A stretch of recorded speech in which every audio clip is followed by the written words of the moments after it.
months. WAC. Expires 6/30/23. Pizza that's true to its hand-tossed wood-fried tradition. Roca Pizzeria is heating up its new half-off happy hour. Monday through Fridays, 3 to 6 p.m. Come enjoy 50% off margarita, pepperoni, or cheese, craft cocktails, wine by the glass, and draft beer. Roca Pizzeria, 3897 Government. Get Moss Max and less text during happy hour at Modesto. Join us Tuesday through Friday, 2 to 6 p.m. for $10 20-ounce margaritas and dip trio with $5 drink specials and $6 seasonal cocktails. Eat Modesto, 3930 Burbank Drive. Pizza that's true to its hand-tossed wood-fried tradition. Roca Pizzeria is heating up its new half-off happy hour. Monday through Fridays, 3 to 6 p.m. Come enjoy 50% off margarita, pepperoni, or cheese, craft cocktails, wine by the glass, and draft beer. Roca Pizzeria, 3897 Government. When you cook with love, it's gotta be good. Your special event catered at Ashley Manor or off-site with Louisiana Bayou Bistro. Your event never tasted so good. From crawfish balls to corporate events, Ashley Manor and Louisiana Bayou Bistro, making your special event something else.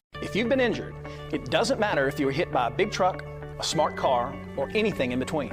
I'm Spencer Callahan. I'd like to help. Spencer Callahan is the one to see. Call 387-2323. LA 21-12671. Offices in Baton Rouge. WNXX, Jackson, KNXX, Donaldsonville, and WDGL HD2 Baton Rouge. This hour brought to you by Spencer Callahan Injury Lawyers. LA 21-12681. Offices in Baton Rouge. Now, Hunt Palmer on 104.5 ESPN Baton Rouge. Holding down the middle of the day.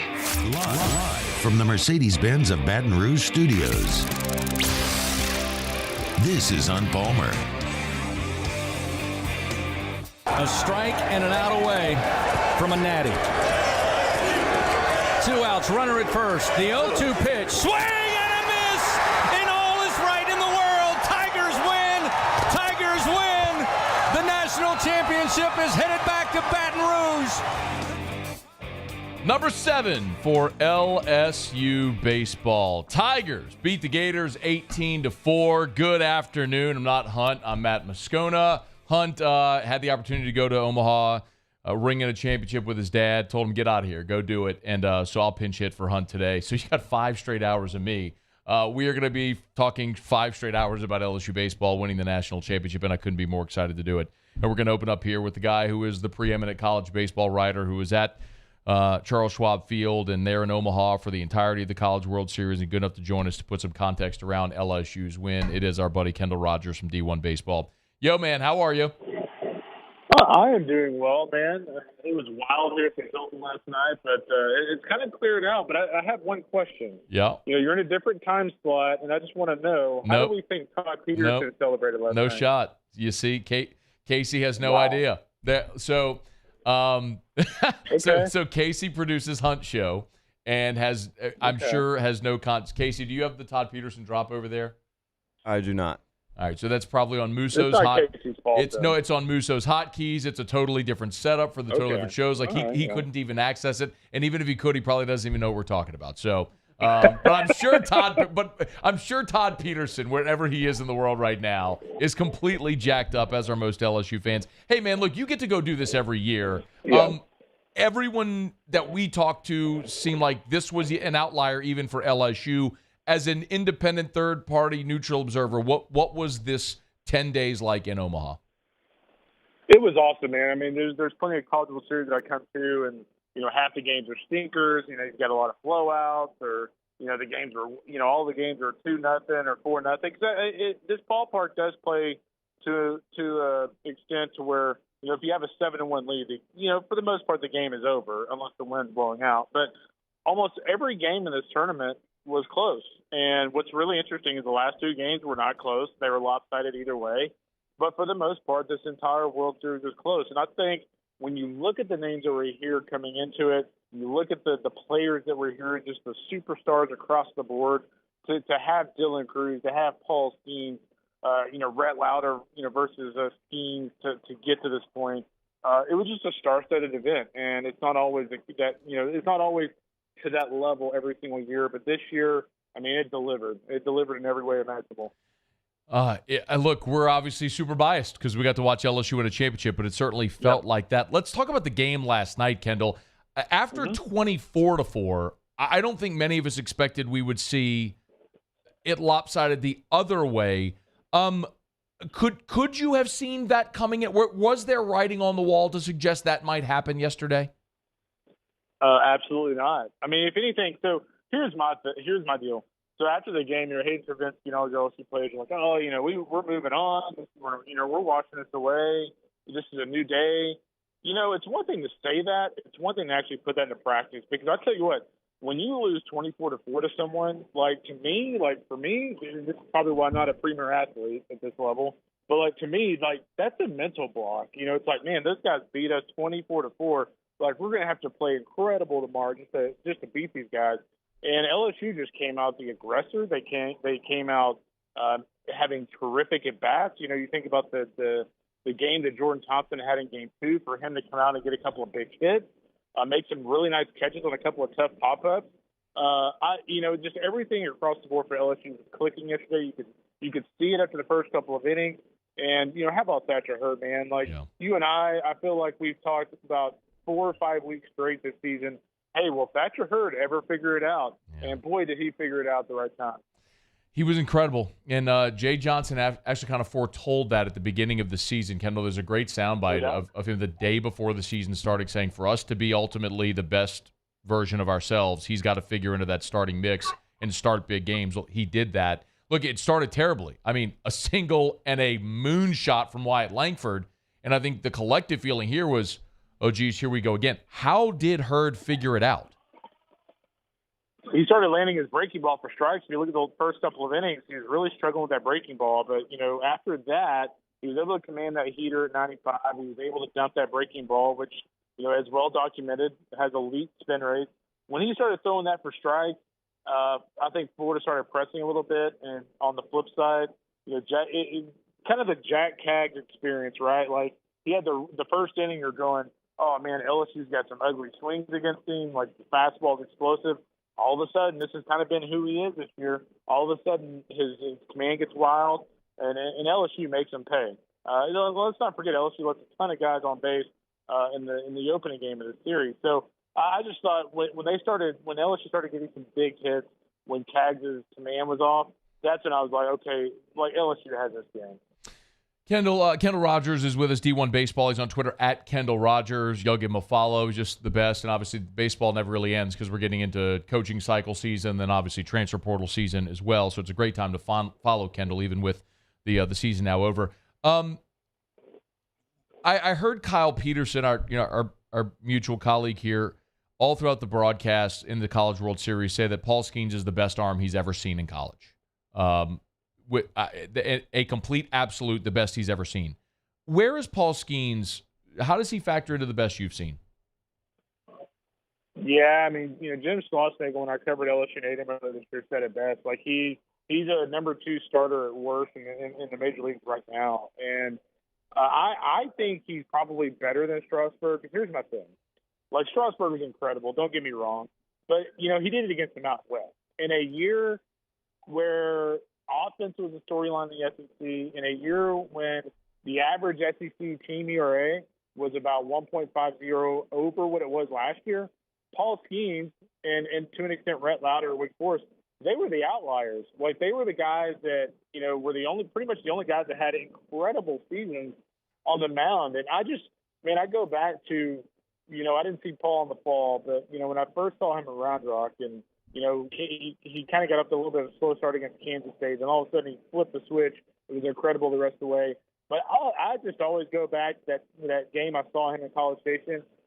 Against a veteran lineup like that, those guys went up to the plate as if they had no chance to hit the ball, and Paul do that. And when you're an SEC pitcher going against a team who, at that point, was coming off a College World Series appearance, and they're walking away from the plate shaking their head like they have no shot, that's when you're pretty dang good. Did you vote for him for most outstanding player?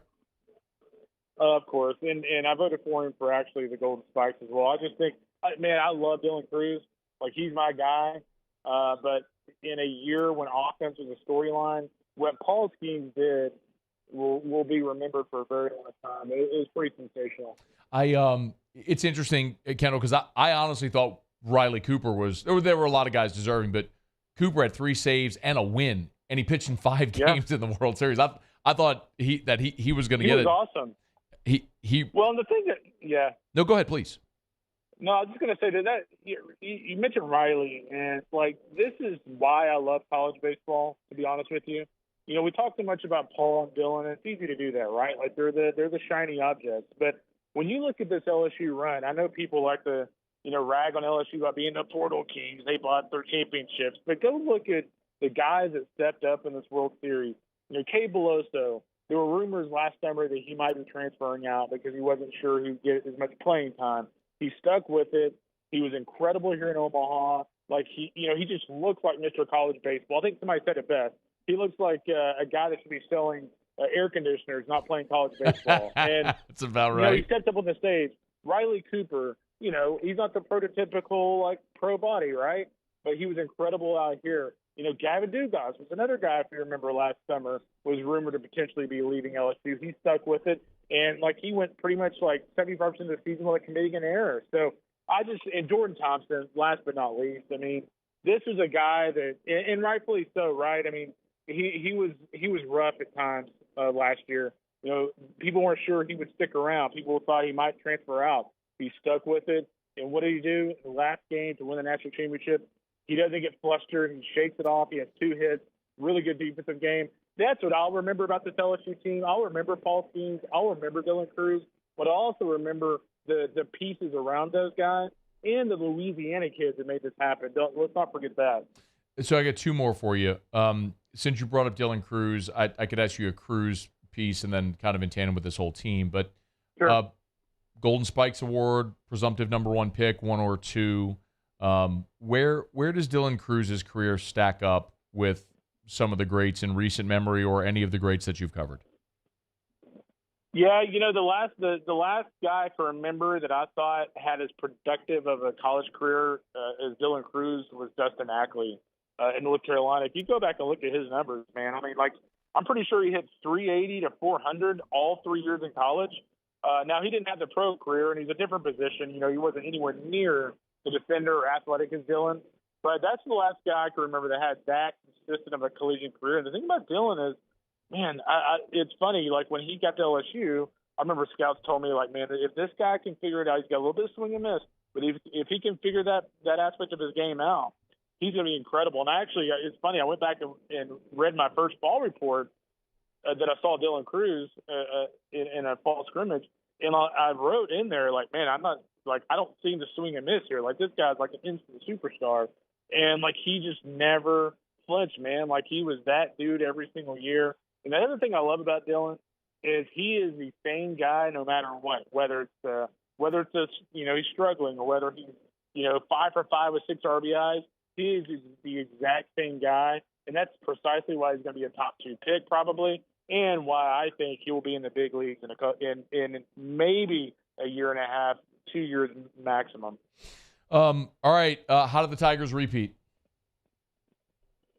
Well, I think the biggest thing for me is, they're obviously going to make a big impact in the portal. That's kind of the big unknown, right? I mean, I guess this time last year they did have Tommy Wyatt, but I don't think they quite had Paul Skenes. So, I mean, we'll see if they can bring in a guy like Chase Burns. I mean, they have a great pitch to Chase Burns, and I'm not just talking about it like a national championship. What I'm talking about is, Paul Skenes, let's not forget, was kind of Chase Burns last year. He was a big-time thrower, had an electric arm, but wasn't quite refined overall. Chase Burns does have the slider, but, Burns needs to be refined a little bit. I think if I'm LSU, that's the pitch. Hey, come be Paul Skenes for us.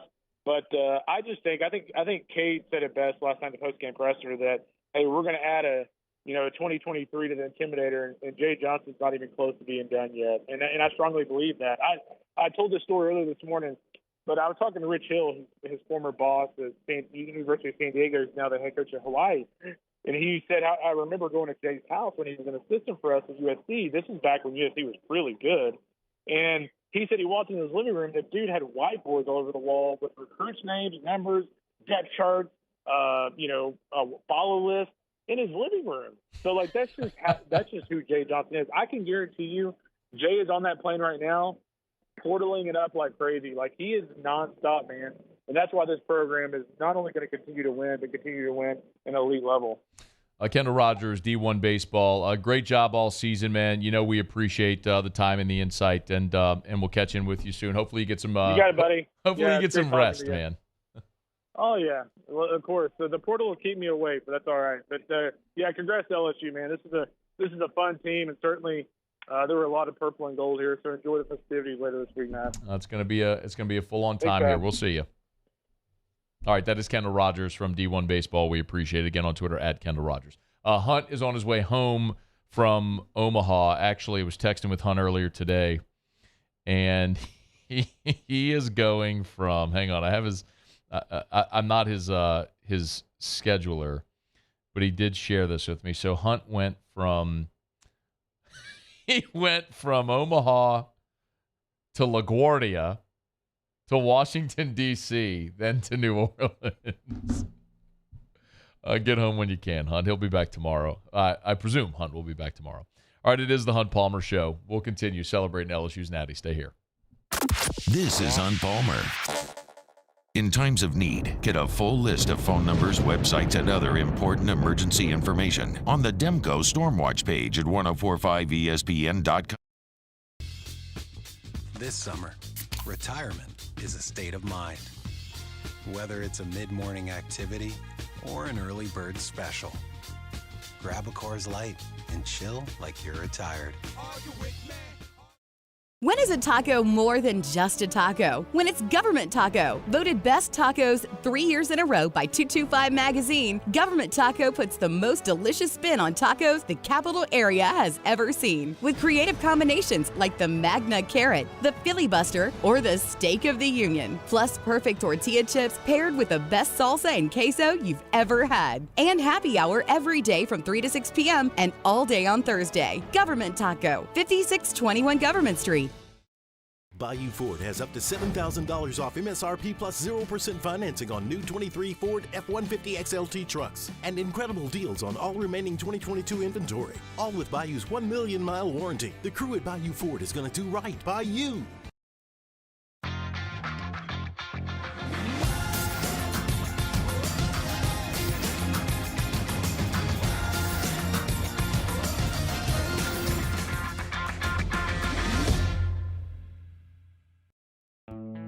The importance of doing this fortified program and offering it to people down here is, number one, the only real chance you're going to get to do this is when you put on a new roof or build new. And through companies like HUDCO, who's kind of leading the way in this thing, it's going to offer the customers a huge advantage in the insurance market and the price of their insurance. You know, we're not looking to make a fortune off fortifying. We're trying to give you a better product than our competitor at the moment. I'm trying to do something that he can. I'm trying to give you something better. So a lot of these insurance shops, you're getting a re-roof, you're only paying your deductible. Let's sit down and talk about the fortified and let's see what it does to your insurance premium. You're getting a steal.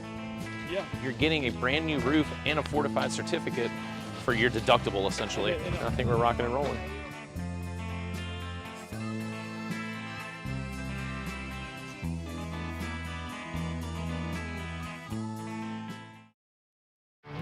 There it is, the extra mile, on the border of expected and extraordinary for those willing to go further, like vans customized for work or play, with safety and tech to keep you connected, supported by a 5-star sales, service, and finance team, and backed by the 1-star you know. So go the extra mile. It's never crowded, because so few have what it takes to go there. Mercedes-Benz Vans.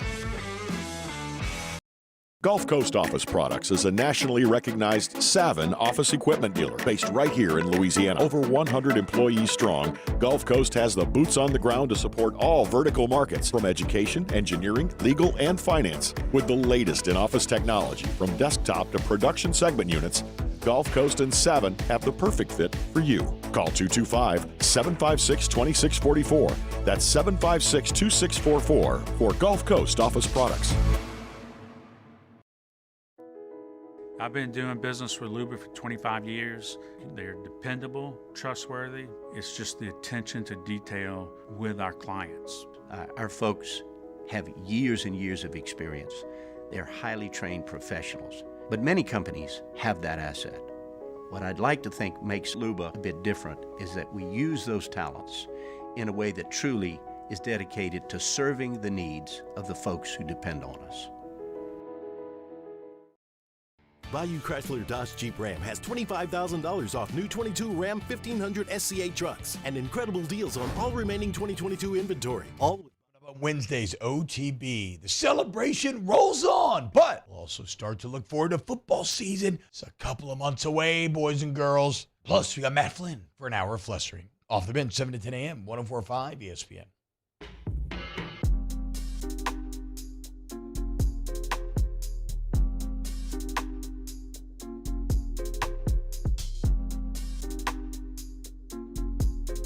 This is Hunt Palmer on 104.5 ESPN Baton Rouge. Gas at third, Joe Bear at first base. 2-0 Florida leads. No outs, and the 0-2 pitch. Base hit into left field. Jordan Thompson delivers. Dugas on his way home, and they've cut the lead in half. It's 2-1. And listen to Tiger fans applaud Jordan Thompson. One of the coolest moments of a game and a week filled with plenty of them. Jordan Thompson, after, the struggles that were well chronicled, comes through to put LSU on the board after they were down 2-0. Started to have a little bit of an uprising there in the second inning where Gavin Dugas led off the inning with a walk. Joe Bear singled. So you've got first and third with nobody out. Thompson up an 0-2 count. And I think everybody was probably thinking the same thing. But he came through in a big spot right there. And maybe the coolest part of it is obviously him coming through, but I thought the LSU fans giving Jordan Thompson a standing ovation as he walked to the plate to show that encouragement was pretty incredible and just a really cool thing to see, and chanting his name throughout the game. It was awesome. Young guy who has been a great member of this program for 3 years. He started every game for 2 years at shortstop, and I know we've talked about it a lot, as has everybody, but to fight it, to really scuffle, and to go through what was literally the worst stretch of his entire career at LSU, to go through that in the College World Series on that stage, the game's biggest stage that every kid who goes to college wants to achieve. Like, you want to play in the College World Series. You want to be the guy up with bottom 9, 2 outs, that whole situation. And for Thompson to have the worst week of his life offensively on that stage, it's awful to see. But he kept the glove with him the whole time up until Sunday's game when he committed a couple of errors. But to see him rally the way he did was absolutely fantastic. Here was Jordan Thompson after the game on winning the national championship. Almost started tearing up, but knowing that we have to get one more out, I wanted that last ball too. But, I just can't be more proud of my guys in the way that we've came out all year and just competed and fought through adversity. When guys went down, guys stepped up. That just speaks about the character about our team and the way that, we just handle our business and own our deal every single day. So, it is very rewarding for what we were able to accomplish, not only tonight, but the whole season. The other thing that that was really cool was, and if you were listening to the post-game press conference, Jay Johnson took time to laud both Dylan Cruz and Jordan Thompson as well. Here was Jay Johnson on the two of the guys that were sitting there at the podium with him after the game last night. I don't know that I'll ever have children. Like, Jordan is close to what I would consider like a son as anybody, and I'm so proud of him. I mean, I think Dylan and Jordan are the only two players that have started every single game for the last 2 years, and what a championship performance, heartbeat of our team, and I'm so proud of them. But that kind of gives you some insight, into it. Some other thoughts. I really believe this will go down as one of the best teams in college baseball history. We have to have that conversation. I'll get to it. I want to run through the game just a little bit. Appreciate Kendall Rogers for joining us there at the top. And Ronnie Rants will be with us to start hour number 2. Michael Cobble spent the last 10 days in Omaha. He'll be with us next hour as well. But, context matters so much. And whenever you when you get beat the way LSU did on Sunday, 24-4, there's always the question of, like, are you going to get off the mat? Is there going to be a residual? Can you come back from that? Do you deflate, or does that motivate you to come back? And after the game on Sunday, Dylan Cruz in that post-game press conference said very plainly, like, we've already forgotten it. Like, everybody in the locker room's already forgotten it. And it feels a little bit like like coach speak, it feels a little disingenuous that you can go and lose 24-4 on that stage and just forget about it. But we keep getting reminded so many times, players are resilient, and it is the beautiful thing about baseball. Like, the beautiful thing about the game of baseball is you can lose 24-4, and you don't have to wait a week and dwell on it. It's not like in football, like when LSU lost to Tennessee this last year in football, and it was a hyped-up game, and it was Tiger Stadium, it was full throat, and it was awesome, and you fumble the opening kickoff, and they score, and then you get blasted. You got to dwell on that for a week, and that sucks. In baseball, it's just go to bed, get up, and play the next day. So that is one of the great things about this game, and it afforded LSU that opportunity not to dwell on it, not to be asked about it for a week, not to relive the whole thing. Just go play again. And, you know, the way that game started, first pitch, they hit Cade Beloso in the middle of the back. And you're thinking, all right, this is the wild Jack Caglione we heard about. And then Cruz rips a ball to right field, which if that were Sunday with the wind on Sunday, Dylan Cruz's ball in the first inning is halfway up the bleachers. I mean, he pumped it to right field. And it just didn't quite have enough. It was a warning track fly. Then Tommy White strikes out, Trey Morgan strikes out, and you're on to the bottom of the first.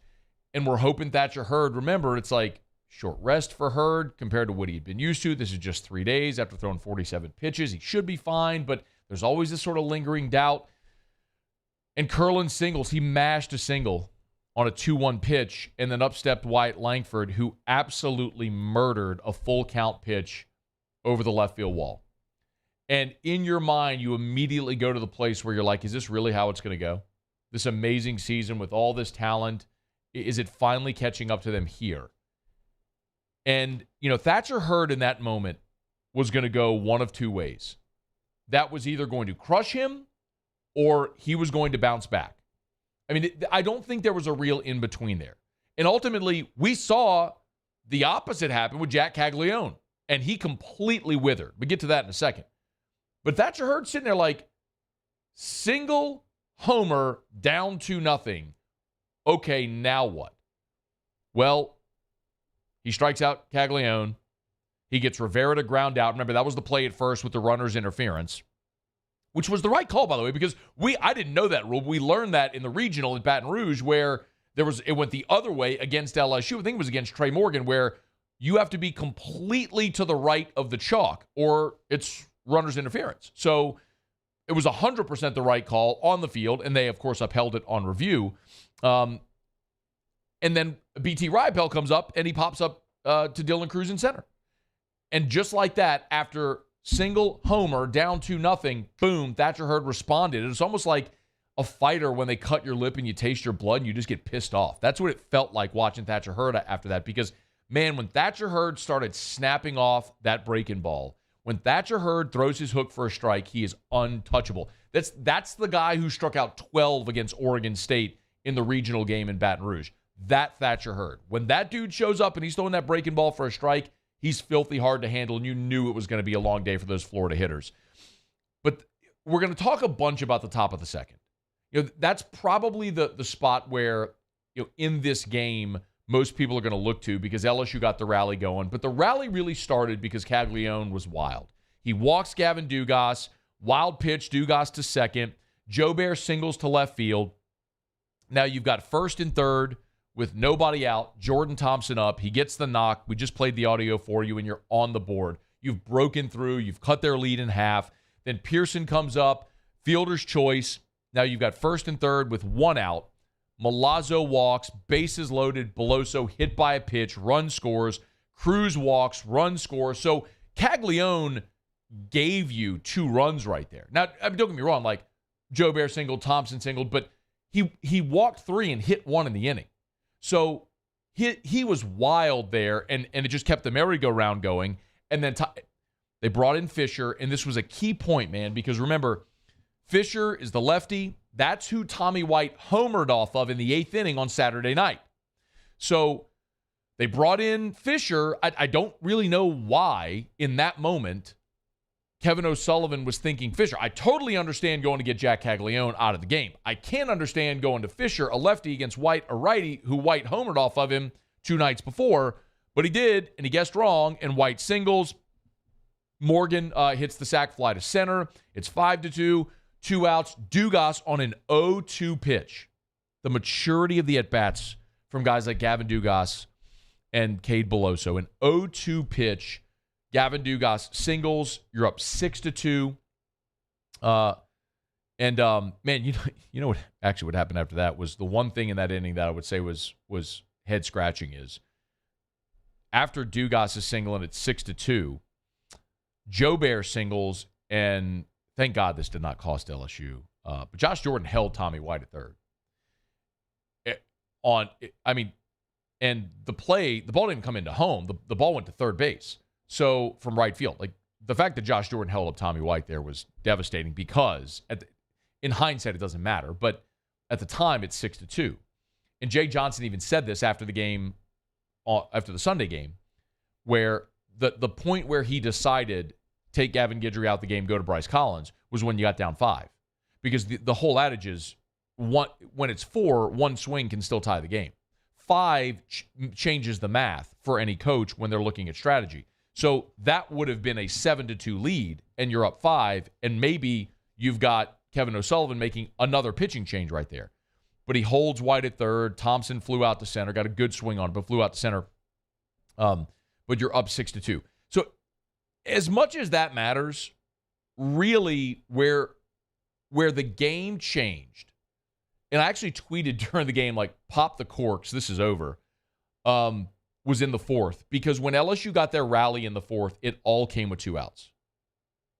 And this was the point in the game where it wasn't just the straw that broke the camel's back. You took a ton of bricks and dropped it on the camel's back in the fourth inning. Because you're up 6-2. It's still a ball game. Like, they had a situation where they had 2 on and an opportunity where one swing, you're within a run. So at 6-2, it's still very much a ball game. And they've settled in a little bit now. Morgan grounds out. That's the one that he hit off of Slater's leg. He grounded out. Then Dugas fouled out. So you got 2 outs very quickly in the fourth. And it feels like maybe they're settling in a little bit. And then Jordan Thompson again started the 2-out rally. He got your scoring started in the second, and he got the 2-out rally started in the fourth, and this is what did it. This was the sequence. Nobody on, 2 outs. Thompson single, Pearson homer. No, I'm sorry, forgive me. Joe Bear started with a double. Forgive me, it wasn't Thompson. Joe Bear doubled. Thompson scored Joe Bear on his single. Pearson homered. At that point, it's 9-2, and it was ball game. Nesbitt comes in for Slater. Beloso greets him with an RBI single. That's what scored Milazzo when he hurt his knee, or his shin, unfortunately, which we can come back to that as well. Then Cruz grounded out, but it was 10-2. And at that point, the ball game was over because there was no chance at that point in the ball game, up 10-2, there was no chance that Jay Johnson was going to let Florida have any kind of an uprising. Because even if Florida started a rally against Hurd, or if they brought in Guidry or Cooper or whoever, at this point, he's got Skenes loosening up and going through the whole warm-up phase and sequence. So if at any point Florida started to have any type of a pulse, he was just going to bring in Skenes and step on their throat.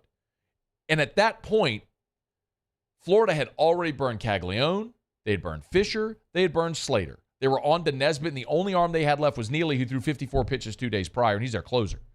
They were out of pitching, and LSU was not going to be done scoring. At that point in the fourth inning, the ball game was over. LSU wasn't going to be done scoring, and with the arms LSU still had, there was no way Florida was going to catch them. So, man, it allowed for about a 5-inning coronation, and it was a lot of fun to watch. It was a lot of fun to watch LSU return the favor with 18 runs on 24 hits, the same way Florida did the day before, but ultimately to do it in the one that mattered. So hat tip to Thatcher Hurd, who shook it off after going single homer to start the game. Hat tip to LSU, which had clutch at-bats with 2 outs throughout the course of that ball game, and they piled it on and just boat raced Florida on the way to the national championship. And ultimately what we learned is the national championship was won on Saturday.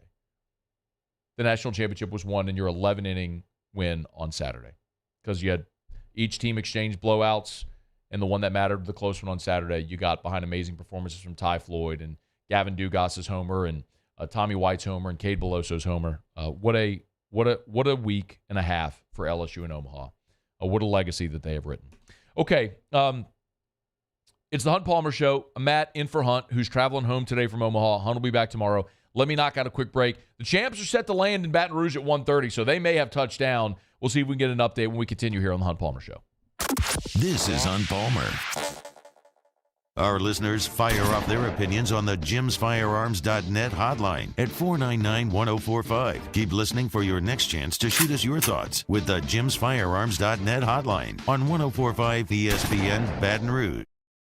Bayou Chrysler Dodge Jeep Ram has $25,000 off new 22 Ram 1500 SCA trucks and incredible deals on all remaining 2022 inventory, all with Bayou's 1 million mile warranty. The crew at Bayou Automotive is going to do right by you.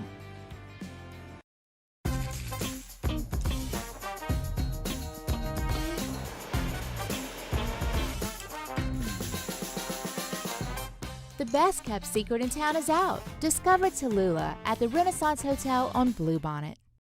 Hello, Samantha, dear, I hope you're feeling fine. And it won't be long until I'm with you all the time. But until then, I spend my money up right down on my last dime. Come home in Baton Rouge.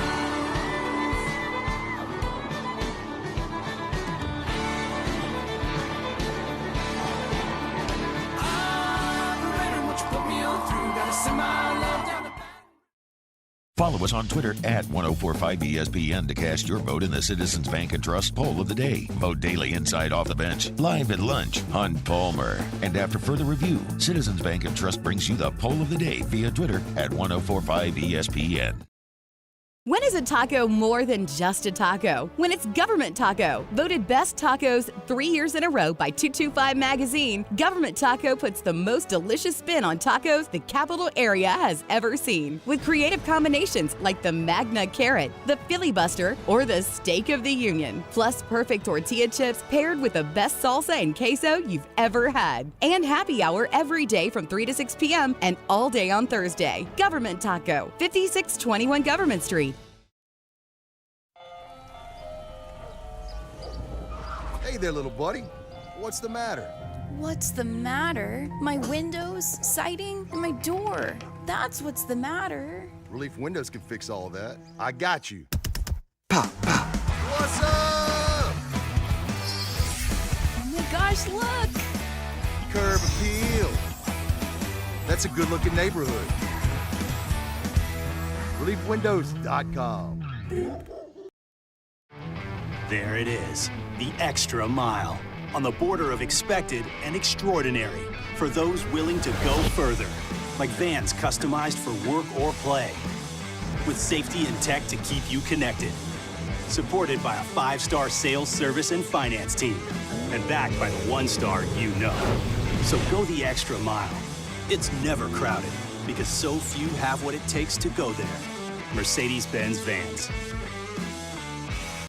Gulf Coast Office Products is a nationally recognized Savin office equipment dealer based right here in Louisiana. Over 100 employees strong, Gulf Coast has the boots on the ground to support all vertical markets, from education, engineering, legal, and finance. With the latest in office technology, from desktop to production segment units, Gulf Coast and Savin have the perfect fit for you. Call 225-756-2644. That's 756-2644 for Gulf Coast Office Products. I've been doing business with Luba for 25 years. They're dependable, trustworthy. It's just the attention to detail with our clients. Our folks have years and years of experience. They're highly trained professionals, but many companies have that asset. What I'd like to think makes Luba a bit different is that we use those talents in a way that truly is dedicated to serving the needs of the folks who depend on us. All right, let's say ah. Join me, Jimmy Ott and Charles Hannegriff. That's right, Hanny is back. We're live at Snows Seafood and Steak for the Wednesday edition of Live at Lunch. Live at Lunch, live from Snows, 11 a.m. to 1 p.m. Live at Lunch on 104.5 ESPN Baton Rouge.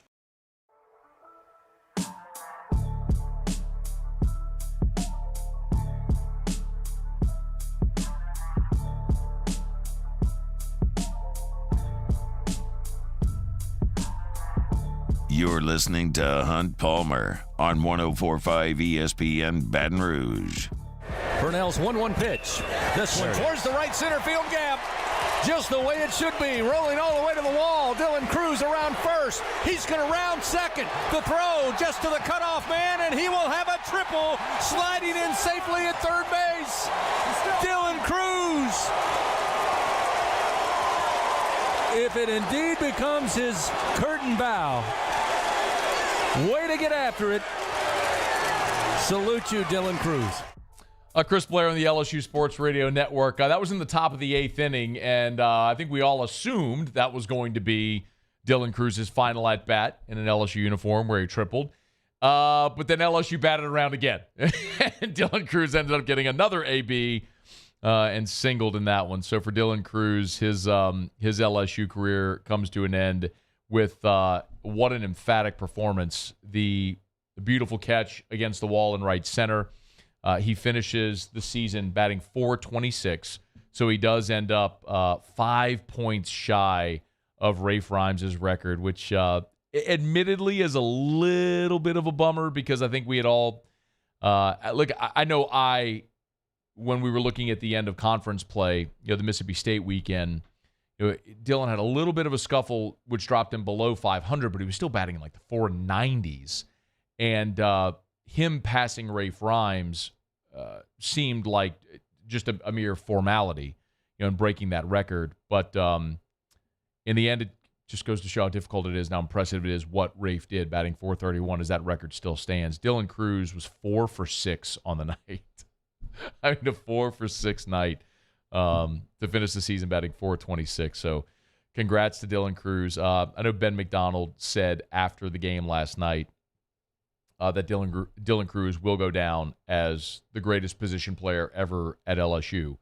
And we'll have plenty of time to talk about legacies, but I actually do fully agree with Ben on that. Having had a lot of time to discuss this, right? I mean, we've all known of Dylan Cruz since the day he stepped foot on campus. We knew what the promise, the potential was. After his first career homer, we've all seen the tweet from Bregman where he tweeted when Cruz homered off of Skenes at Air Force. He tweeted, 1-1, meaning round one, pick one. And somehow, despite all those incredible expectations, Dylan Cruz lived up to all of them, winning the Golden Spikes Award, now being a national champion, two-time SEC Player of the Year. That's never happened before. Somehow lived up to every lofty expectation. Here was Dylan Cruz after the game last night talking about winning the national championship. Man, it's such a great feeling. I felt like almost every box was checked off except that national championship box. And we all knew this was going to be our last game here. And, to finally say that I'm a national champion, it's the greatest feeling in the world. And, I feel like all the boxes are checked off now, so it's good. He, part of legacy in this program, fair or unfair, part of legacy is what you do in Omaha. And there are so many great players throughout LSU baseball's very storied history that either didn't get to Omaha or didn't win when they were there. And unfortunately, again, whether that's right, wrong, good, bad, fair, unfair, it's just the reality. When you're a program that's won now 7 national titles, and that becomes the standard and the expectation by which everyone is judged, it is the standard and expectation by which everyone is judged. So if you don't make it there, or if you do make it there and don't win, you're going to be viewed differently than the ones that do.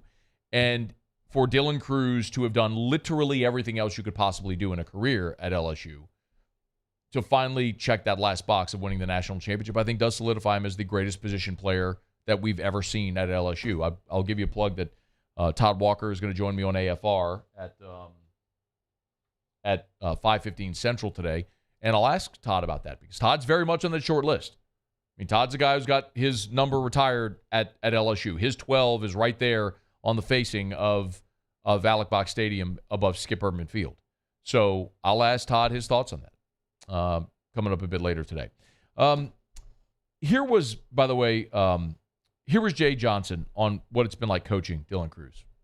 Dylan is the best player in college baseball history, in my opinion, and just so thankful. And frankly, it was a big reason that I accepted the job. I would have looked at LSU anyways, but knowing that I was going to have a once-in-a-lifetime player on my team for 2 years was a big deal. Big deal, and it's a gigantic reason of obviously why LSU's there. The other thing I'll say, I know we talked about this a lot as we were leading up to the postseason, but keep in mind, in each of Dylan Cruz's first 2 seasons in Baton Rouge, LSU traveled for postseason play. As a freshman, they went up to Eugene and won that regional, lost the Super Regional in Knoxville, and then last year played in the Hattiesburg Regional where they lost to Southern Miss. Southern Miss came out of the loser's bracket, beat LSU twice. So we all knew this was it for LSU, or for Dylan Cruz at LSU, and it would have been an absolute to say it would have been a shame is a gross understatement. If Dylan Cruz had never played postseason ball at Alex Box Stadium, it would have been in the context of baseball, it would have been criminal. I mean, you just heard Jay Johnson say he's the greatest college baseball player in history, and I don't know that I would say that definitively, but if you're having the conversation, he is a part of that conversation. As a 3-year guy who damn near hit 400 his entire career at LSU in the toughest league, playing center field when everybody's gunning for him, day one starter, all that stuff, like, he's in the conversation. So, I mean, if it had all come and passed without Dylan Cruz getting a chance to play postseason ball at the Box, or the opportunity for Dylan Cruz to go play in Omaha, what a shame that would have been. But we don't have to worry about that. His legacy is secured, and I'm sure you would all agree. I don't know that there's a soul listening to me right now who has an ounce of purple and gold running through their veins that would disagree when I say Dylan Cruz is going to have his number 3 retired at LSU, or the jersey retired. You understand.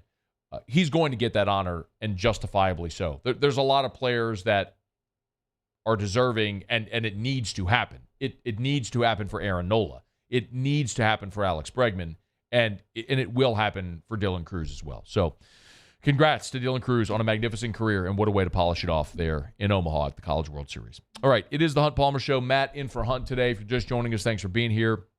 Hunt's traveling, had an awesome opportunity to go up to Omaha with his dad. So man, go. More than happy to pinch hit and get this filled for you. So Hunt's traveling home today. Very he's got a long travel path, and he'll be back tomorrow. Hunt's travel path not quite as clear as the LSU baseball teams. I just texted Cody Worsham, in LSU chief brand officer, in the last segment. We're in the last break, excuse me. So they were descending into Baton Rouge. So the team was supposed to land about 1:30. They might have touchdown now. As a matter of fact, when I texted Cody, it was 1:30.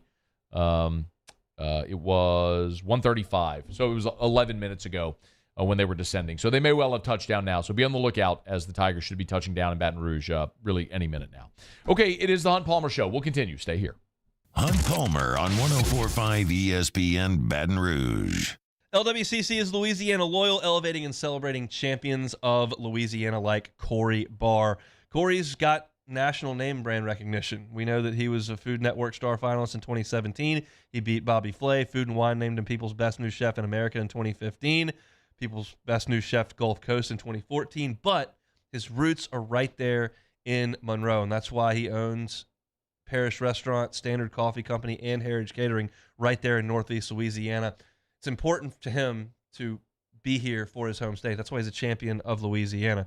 If you know of a champion of Louisiana, like Corey Barr, go to lwcc.com/champions and nominate them to be a champion of Louisiana. Corey Barr is June's champion of Louisiana. LWCC is Louisiana loyal. In times of need, get a full list of phone numbers, websites, and other important emergency information on the Demco Stormwatch page at 1045ESPN.com. There it is, the extra mile, on the border of expected and extraordinary, for those willing to go further, like vans customized for work or play, with safety and tech to keep you connected, supported by a 5-star sales, service, and finance team, and backed by the 1-star you know. So go the extra mile. It's never crowded, because so few have what it takes to go there. Mercedes-Benz Vans.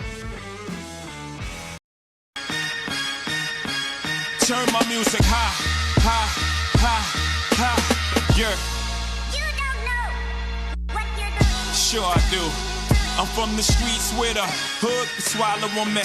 Bullets will follow on me. There's so much that you could run the slalom. And cops comb this top to bottom. They say that we are prone to violence, but it's home sweet home. With personalities clashing, chrome meets chrome. prices up and down like it's Wall Street.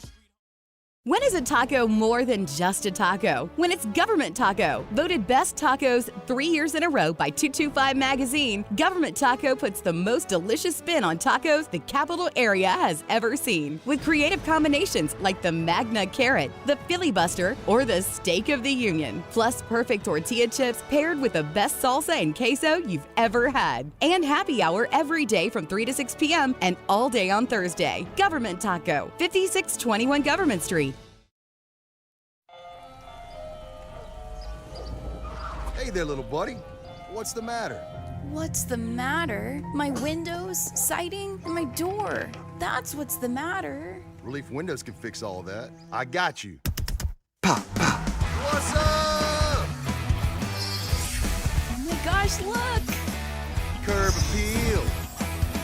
That's a good-looking neighborhood. ReliefWindows.com.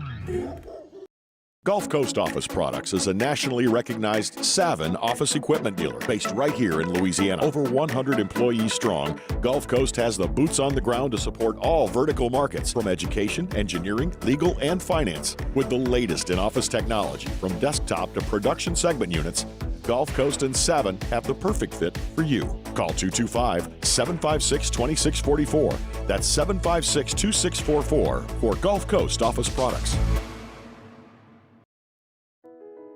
I've been doing business with Luba for 25 years. They're dependable, trustworthy. It's just the attention to detail with our clients. Our folks have years and years of experience. They're highly trained professionals. But many companies have that asset. What I'd like to think makes Luba a bit different is that we use those talents in a way that truly is dedicated to. It's Matt Moscona inviting you to join us for Tuesday's AFR. We're recapping the national championship game. Tigers and Gators. Who is victorious? We're talking about it Tuesday, 3 to 6. Join us, 104.5 ESPN, Baton Rouge.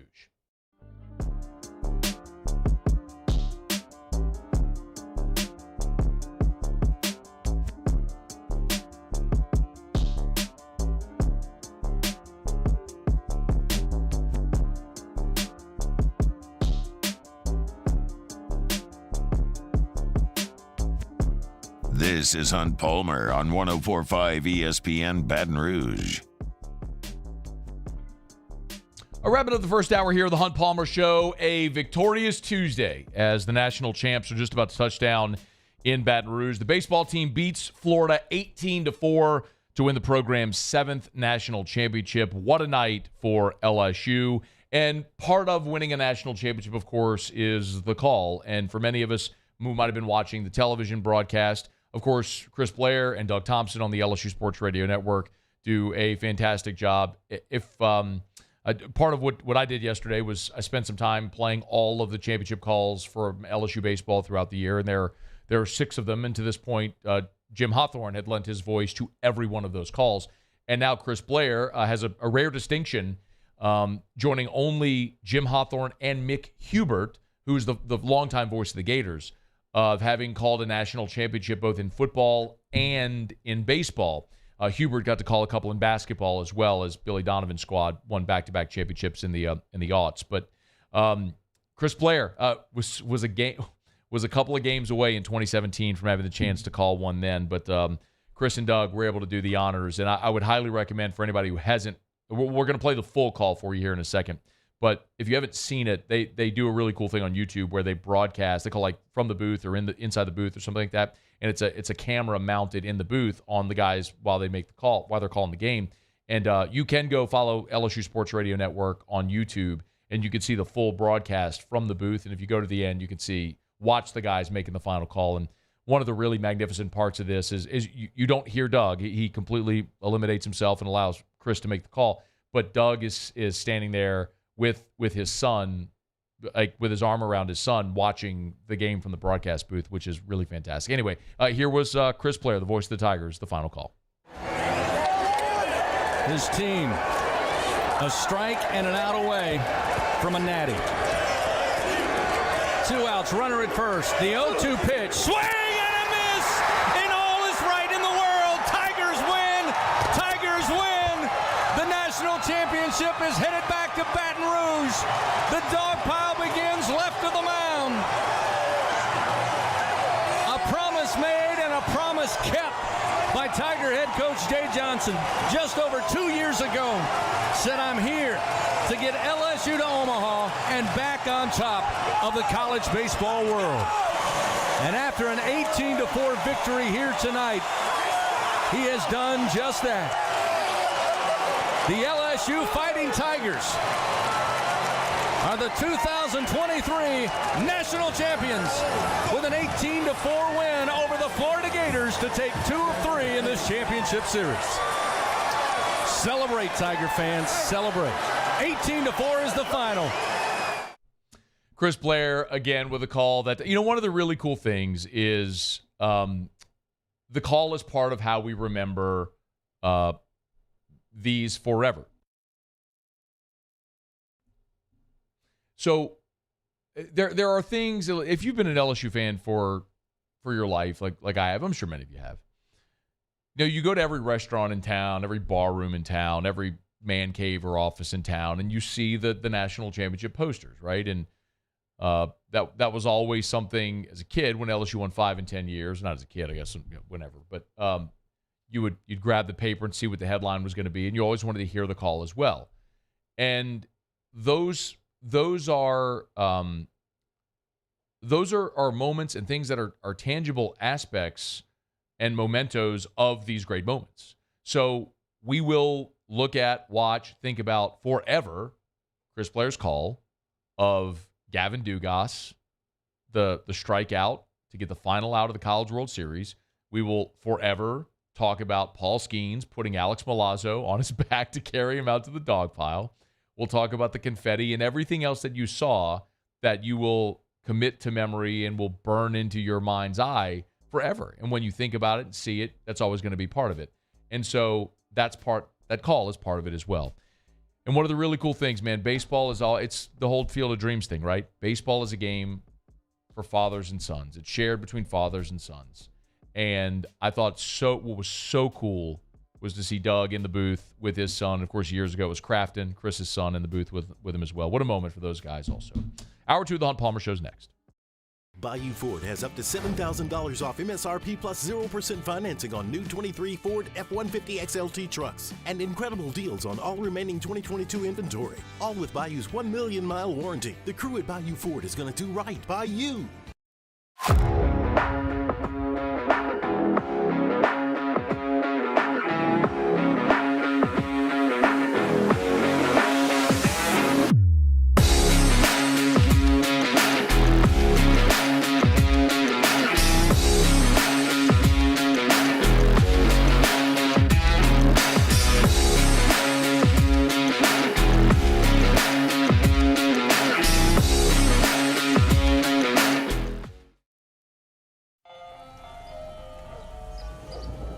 Hey there, little buddy. What's the matter? What's the matter? My windows, siding, and my door. That's what's the matter. Relief Windows can fix all that. I got you. Pop, pop.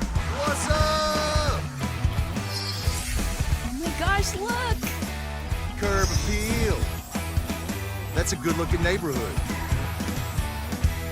ReliefWindows.com. When is a taco more than just a taco? When it's Government Taco. Voted best tacos 3 years in a row by 225 Magazine, Government Taco puts the most delicious spin on tacos the capital area has ever seen. With creative combinations like the Magna Carrot, the Filibuster, or the Steak of the Union. Plus perfect tortilla chips paired with the best salsa and queso you've ever had. And happy hour every day from 3 to 6 p.m. and all day on Thursday. Government Taco, 5621 Government Street. There it is, the extra mile, on the border of expected and extraordinary, for those willing to go further, like vans customized for work or play, with safety and tech to keep you connected, supported by a 5-star sales, service, and finance team, and backed by the 1-star you know. So go the extra mile. It's never crowded, because so few have what it takes to go there. Mercedes-Benz Vans. Gulf Coast Office Products is a nationally recognized Savin office equipment dealer based right here in Louisiana. Over 100 employees strong, Gulf Coast has the boots on the ground to support all vertical markets, from education, engineering, legal, and finance. With the latest in office technology, from desktop to production segment units, Gulf Coast and Savin have the perfect fit for you. Call 225-756-2644. That's 756-2644 for Gulf Coast Office Products. I've been doing business with Luba for 25 years. They're dependable, trustworthy. It's just the attention to detail with our clients. Our folks have years and years of experience. They're highly trained professionals. But many companies have that asset. What I'd like to think makes Luba a bit different is that we use those talents in a way that truly is dedicated to serving the needs of the folks who depend on us.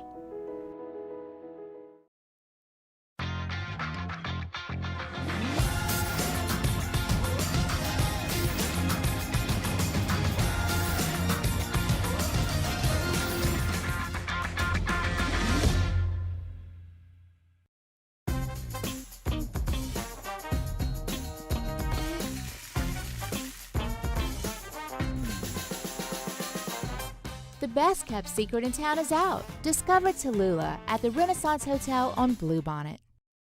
Gulf Coast Bank and Trust is giving our customers the power to bank anywhere, anytime during this challenging event. And we're right there with you. Our mobile banking app is a smart way to manage your money and time. Gulf Coast Bank and Trust, the bank that cares about you.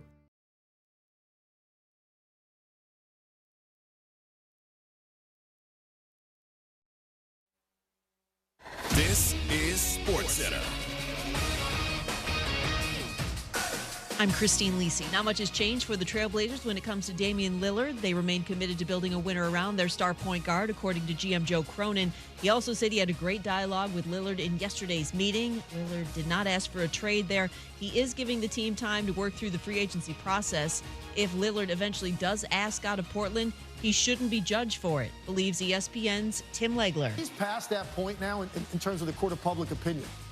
Everybody's going to give you a pass to go wherever you want to go because we want to watch you play deep into the postseason.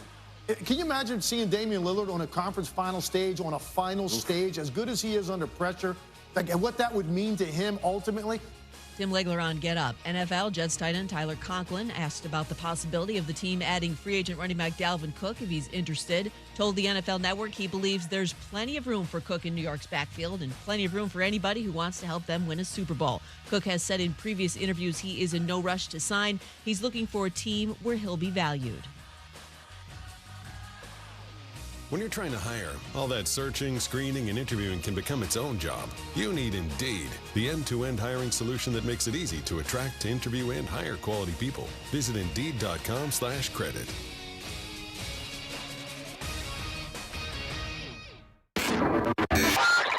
Now, Hunt Palmer on 104.5 ESPN Baton Rouge. Holding down the middle of the day. Live from the Mercedes-Benz of Baton Rouge studios. This is Hunt Palmer. Hour 2, Hunt heading back from Omaha today. Matt in for Hunt. We appreciate you for being here with us on what's a pretty awesome day. The champs are here. They have touchdown in Baton Rouge. LSU Chief Brand Officer Cody Worsham is going to join us here in just a minute. Trying to just connect with him right now. So we'll get with Cody, see what the day was like, what the night was like, the flight home, what's the next 24 hours going to be like for the Tigers. That's all coming up. And former Tiger champ Ronnie Rants will be here in about 15 minutes from right now. Michael Cobble, who spent the better part of 2 weeks in Omaha, will join us as well. And we'll do take her to leave it to get out of here in hour number 2. All right, let's go out to what I would guess would be Ryan Airfield. Cody Worsham, LSU's Chief Brand Officer, good enough to join us. Cody, we appreciate it, man. How are you? I'm good, Matt. How are you? I bet you are good. I bet you're probably doing better than all of us right now. What was the night like? It was great. It was a great night. I think every LSU fan that was in Omaha was out celebrating. But really what was the best part was seeing the guys celebrate. You see Jordan Thompson and Gavin Dugas and Kay Beloso and these guys that this means so much to.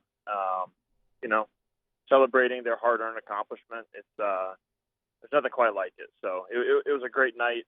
Not a whole lot of sleep, but to steal from John Rothstein, we can sleep in July. Man, you have had a little bit of a run here, man, from obviously the women's basketball title, now the baseball title. You obviously were in the role with the football team back in 2019 as well. Put some context around this, Cody. I'd imagine this never gets old or boring or stale, but how are maybe each of them different? Oh yeah, it definitely never gets old. I would say that it gets better every time, really. And how they're each different, yeah, it's a really good question. It's something I've thought about. 2019, the football team was kind of this inevitable march towards a national championship. So it was really fun to be there for the whole ride and to see the whole ride. But it wasn't necessarily a surprise.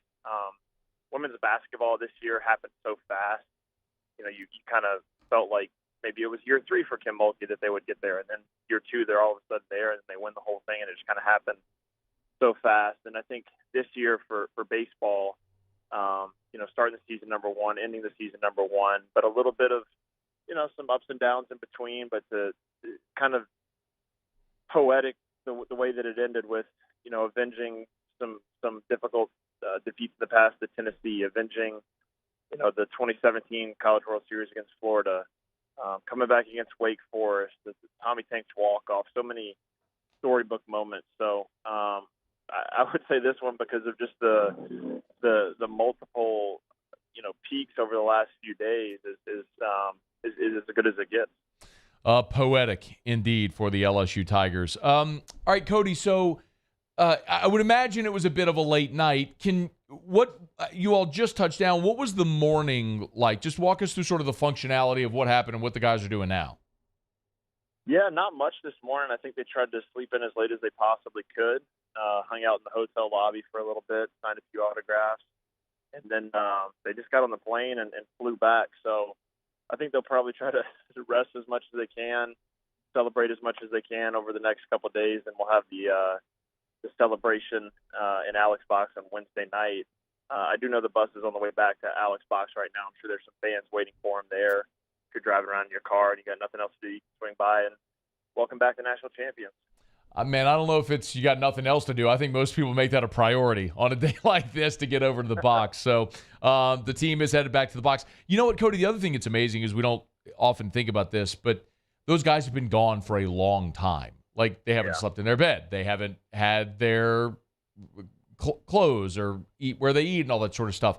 What is that? I mean, maybe this is a better question for the players ultimately when we have a chance to talk to them, but that sort of grind physically and mentally over the last 2 weeks. Yeah, it's a long trip. I wasn't there the whole time. I think I came back for Tuesday and Wednesday, and then I was up there before that, and then been there since Thursday. And just for me, as somebody that's not standing in the sun playing a taxing sport for hours at a time, it's pretty tiring, and you miss home, and you miss seeing the familiarity and the routine. And then think about what these guys did. Not just the difficulty of playing baseball, but was it seven games in 8 days, and not just 7 games in 8 days against cupcake opponents, number 1 team in the country, number 2 team in the country. I mean, you want to talk about earning your bona fides. I mean, everyone talks about the 2019 team and all the teams that they beat in football, but I think LSU, in terms of the resume they just built for themselves over the last 8 days, in terms of the quality of team they beat, like there's no disputing this championship. They earned it. So I think they're excited to get home, and I guess they won't be getting back into a routine, but sort of transitioning into the off season for those guys moving on to the next level. And for those guys who are, coming back next year, it's rest, recover, go play some summer ball if you need to, and get back to Baton Rouge in the fall and do it again. We got 2 more for you, and Cody Worsham good enough to join us. Like literally just, what'd y'all touch down? Maybe 15 minutes ago, 20 minutes ago. So to jump on with us, I appreciate it. What can you walk us through what tomorrow is going to be like for fans listening who want to go out to the box for the celebration at 7:30 tomorrow? Yeah. First of all, everything's at LSUsports.net, information on the celebration. So if I say something wrong or I leave something out, just check it there. Okay. My brain is at about 50% capacity. maybe that. But yeah, 6:30 fans can get there. 7:30 it'll begin. There'll be speakers. Some players will be honored. I think we might have something to unveil with the Intimidator. Fingers crossed. So we'll see if that's ready to go in time. I'm sure there will be some other, lights and cameras and fireworks and all that fun stuff. So it'll be a memorable night, and I'm really looking forward to it. I know the team is too. I know they're excited about it. You probably don't want to give any spoilers, but I will say that I've had several people text me in the show and tweet me and say that there were crews working on taking down the Intimidator. So I would imagine, Cody, when you have a pretty prominent large sign company in town, getting something new printed might be able to be turned around pretty quickly. Yes. I don't think we'll have any issues there. And as you know, Matt, the planning for this stuff starts taking place. And there's a bunch of teams, people on our team that are behind it days in advance. So it's very strange to do for baseball too, because baseball is such a superstitious sport. Like you have to plan, but you also don't want to jinx it. So I think somehow we were able to navigate that whole planning without jinxing it. Probably because we have Dylan Cruz on our baseball team. That probably helped things a little bit. Yeah. It's hard to jinx a guy that's as good as that. So it worked out. We're looking forward to it tomorrow. So real quick, so obviously like a new Intimidator design, the national championship celebration design, the championship logo, like all of that had to be done in advance. So how far in advance was all this done? Yeah, you probably start putting the pieces in place beginning of the postseason, and then really the last 5 to 10 days, you really start getting all the pieces in place. And then there's all the other stuff too, the social media graphics and the profile pictures, and that's where it really takes so many people, getting the billboards up. I mean, that's why you have a whole athletic department. There's a bunch of people whose work goes into this. So it takes a village for sure. Yeah, job well done, man. We always appreciate a couple of minutes. I know it's hectic, so we appreciate you carving out some time, man. Thank you. Yeah, thanks for having me. All right, man. That is Cody Worsham, LSU's chief brand officer. How about that? They had to make the new Intimidator logo. So clearly, I mean, he gave it away there. But as many of you have messaged me that if you're out by Alec Box, they're taking down the old Intimidator, and I would assume putting up the new one. So they already had the designs done for all this. And, I mean, it makes sense, right? If you go to any of LSU's social media, I mean, like if you look at the Twitter, there's obviously a new banner there. There's a new logo on Twitter. So, I mean, all this stuff wasn't done last night at 10 o'clock at night. I mean, this is all stuff that had been done. So he said when the postseason started is when they started working on this. And then as they keep advancing, you sort of ramp up production on a lot of this stuff. So what would be really interesting is to know, maybe I should ask Cody that. Maybe I'll ask him another time when we have a little more time. But where are the logos that have gone on the scrap heap from teams past? Because I mean, LSU's had plenty of teams that have gone through the postseason and gone to Omaha, and you would assume they've gone through similar processes, right? Where they've done all this stuff. Where's the 2013 LSU National Championship logo? I'm just curious what that would look like. Anyway, thanks to Cody Worsham for a couple of minutes. Again, the celebration tomorrow, so Wednesday night, 7:30 at the Box, and you just heard him say probably going to be able to take a glance at the new Intimidator. It was about time that thing got a facelift. It's not after further review. Sorry. It's the Hunt Palmer Show. That was bound to happen. I made it through an hour plus without doing it. It was bound to happen. This is the Hunt Palmer Show. Matt in for Hunt, who's traveling home today. Hunt will be back in the chair tomorrow. Let me knock out a break. Former Tiger National champ Ronnie Rants will join us next. Put a little context on this 7th national championship from a guy who participated in the first 2. Stay here. This is Hunt Palmer. Our listeners fire off their opinions on the jimsfirearms.net hotline at 499-1045. Keep listening for your next chance to shoot us your thoughts with the jimsfirearms.net hotline on 1045 ESPN Baton Rouge. When is a taco more than just a taco? When it's Government Taco. Voted best tacos 3 years in a row by 225 Magazine, Government Taco puts the most delicious spin on tacos the capital area has ever seen. With creative combinations like the Magna Carrot, the Filibuster, or the Steak of the Union. Plus perfect tortilla chips paired with the best salsa and queso you've ever had. And happy hour every day from 3 to 6 p.m. and all day on Thursday. Government Taco, 5621 Government Street. The Windsor Senior Living Community in Mandeville, Louisiana is a beautiful, vibrant apartment community geared towards seniors. They are nestled right in the heart of Mandeville, where seniors live a more carefree lifestyle in spacious apartments with the peace of mind that comes from having a little extra help. Call the Windsor at 985-624-8040 to schedule a lunch and tour. Come see how the Windsor can be your passport to peace of mind.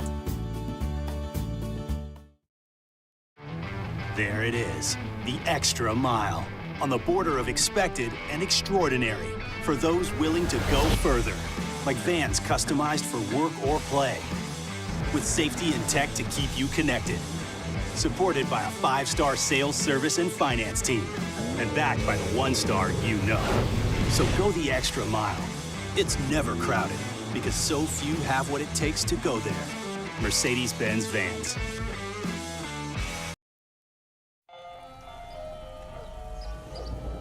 Hey there, little buddy. What's the matter? What's the matter? My windows, siding, and my door. That's what's the matter. Relief Windows can fix all of that. I got you. Pop, pop. What's up? Oh my gosh, look! Curb appeal. That's a good-looking neighborhood. ReliefWindows.com. Gulf Coast Office Products is a nationally recognized Savin office equipment dealer based right here in Louisiana. Over 100 employees strong, Gulf Coast has the boots on the ground to support all vertical markets, from education, engineering, legal, and finance. With the latest in office technology, from desktop to production segment units, Gulf Coast and Savin have the perfect fit for you. Call 225-756-2644. That's 756-2644 for Gulf Coast Office Products.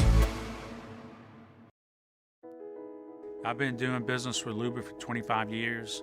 They're dependable, trustworthy. It's just the attention to detail with our clients. Our folks have years and years of experience. They're highly trained professionals, but many companies have that asset. What I'd like to think makes Luba a bit different is that we use those talents in a way that truly is dedicated to serving the needs of the folks who depend on us.